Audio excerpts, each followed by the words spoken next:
Ni yma gefn llwyfan yn y pafiliwn newydd sbon yn barod I siarad gyda... Dyw e ddim yn newydd sbon. Oedd yn y fenni llynedd, ti'n cofio? Iawn, wel ni yma I siarad gyda'r dyn sy'n gyfrifol am draws newid y llwyfan yn barod I adloniant y nos. Gareth, beth ydyn nhw'r dyn ato? Big Dave. Big Dave? Come on.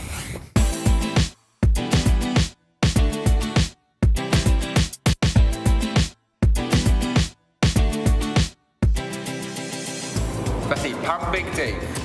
Genuine Dave. Dim byd I wneud o'r ffaith bod ti'n 6'4", Na, ond dwi'n tyfach yn dalach ond Big Dave a swyddi yma yn Eisteddfod, dwi'n reol y llwyfan ynglyn I wneud ar cynghedda nos. So, pob nos dwi'n yma yn wneud siŵr bod cynghedda ar amser a ni'n agor o drysau pan mae rhaid a curo lan nhw. So, beth sy'n mlaen heno a beth sy'n mor arbennig ar gyfer sioe heno?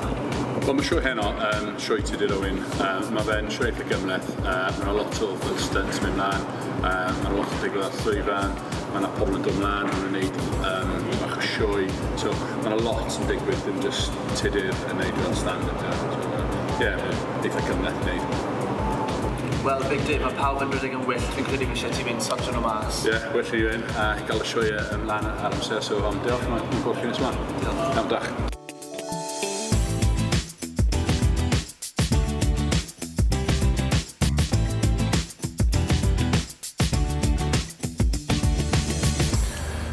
Am wneud o sioe, reit, fi offer I gwely. Ei Ros, fi'n gwybod bod y gynulleidfa di mynd gytre, ond mae dal lot o waith I wneud. Come on.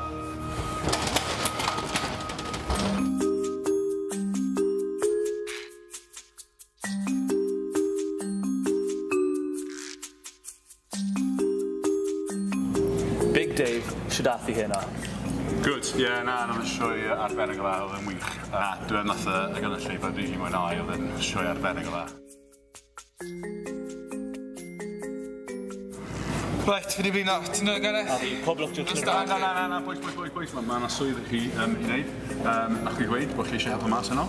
A mae rhaid rhywun mopo'r llwyfan yn barod ynglyn â body. So, mop sta fi, okay? O beth?